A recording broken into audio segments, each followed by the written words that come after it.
Good morning students, मैं सोनिया करनाल। आज हम क्लास 7th का जो साइंस का जो हमारा टॉपिक है सॉइल, उसमें हमने सब टॉपिक लिया हुआ है सॉइल इरोजन।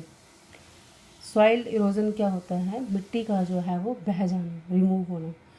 कल हमने पढ़ा था इसमें सॉइल एंड क्रॉप्स कि किस तरह की सॉइल में किस तरह की क्रॉप्स लगती हैं। अगर लॉमी सॉइल है या सैंडी सॉइल में तो फसल कोई लगती नहीं है, क्योंकि वो मिट्टी जो है खिली फैली हुई मिट्टी होती है वो सैंड। हमने पढ़ा था कि जो क्ले सॉइल होती है या लोमी सॉइल होती है, इसी में फसल उगती है। तो हमने पढ़ा था किस मिट्टी का प्रॉपर्टी में, किस मिट्टी में कौन सी फसल लगती है। तो आज हमारा है सॉइल इरोजन। सॉइल इरोजन क्या होता है? When the top layer of soil gets removed it is called soil erosion. जब हमारी जो टॉप सॉइल होती है, मिट्टी की जो ऊपर वाली लेयर होती है, जब वो हट जाती है उसे हम कहेंगे सॉइल इरोजन। इसका मेन रीज़न क्या होता है? बारिश का आना या हवा का तेज़ चलना। तो कभी आपने देखा होगा जब बहुत तेज़ हवा चलती है या बारिश होती है, बहुत सारी मिट्टी बह जाती है, उसे हम कहेंगे soil erosion. The soil erosion mainly occurs when the soil is left loose without vegetation और when deforestation occurs.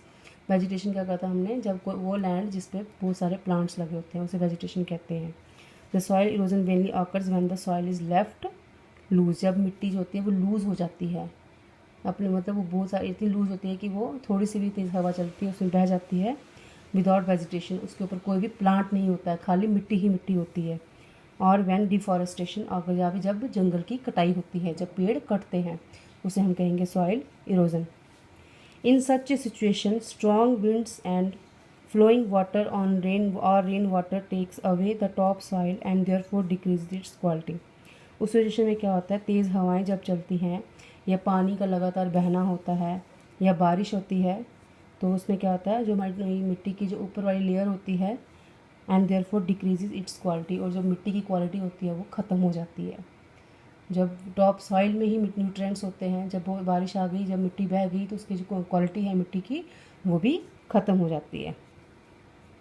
Also this kills the organisms living inside the soil. जब हमने पढ़ा था कि जो इसमें अर्थवर्म होते हैं वो मिट्टी के अंदर रहते हैं, और भी बहुत सारे बैक्टीरिया वगैरह होते हैं।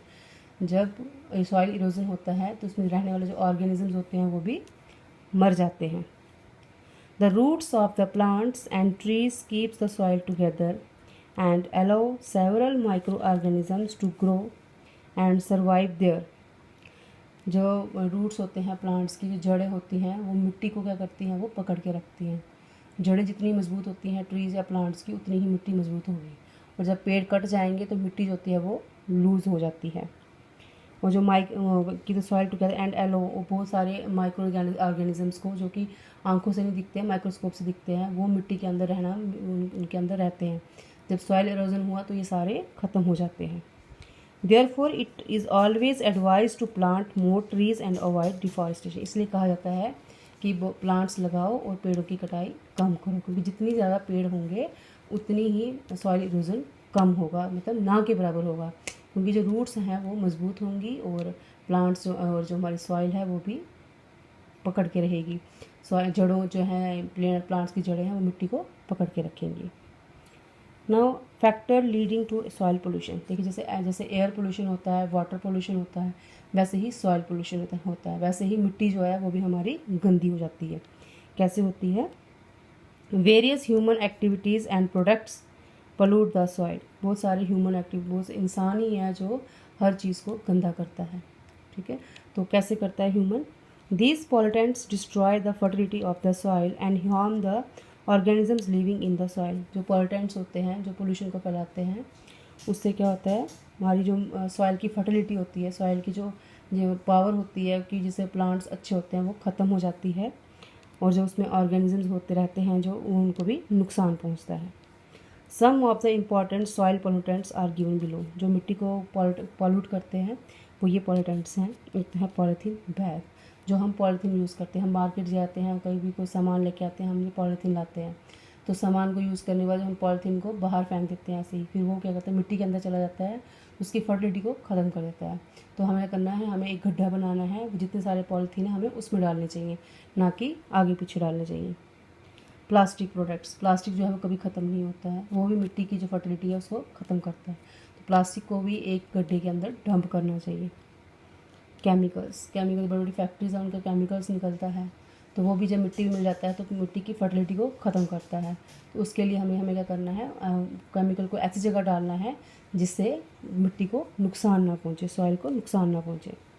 पेस्टिसाइड्स, दवाइयाँ, कीड़ों को मारने के लिए हम खेतों में पेस्टिसाइड्स का यूज़ करते हैं, दवाइयों का यूज़ करते हैं। इससे भी जो है सॉइल इरोजन होता है, सॉइल की फर्टिलिटी ख़त्म हो जाती है। तो उसका भी हमें सही मात्रा में यूज़ करना है। तो ये हैं आपके soil erosion and factor leading to soil pollution. तो सॉइल इरोजन हमने पढ़ा क्या है, जब when the top layer of the soil gets removed, मिट्टी की जो ऊपर वाली लेयर होती है जब वो हट जाती है बारिश की वजह से या तेज़ हवा से, तो उसे हम कहेंगे सॉइल इरोजन, और बहुत सारे ऑर्गेनिज्म जो उसमें रहते हैं वो मर जाते हैं इससे। तो बच्चों प्लीज़ आप इसको ध्यान से पढ़ लीजिएगा, soil erosion and factor leading to soil pollution. Thank you.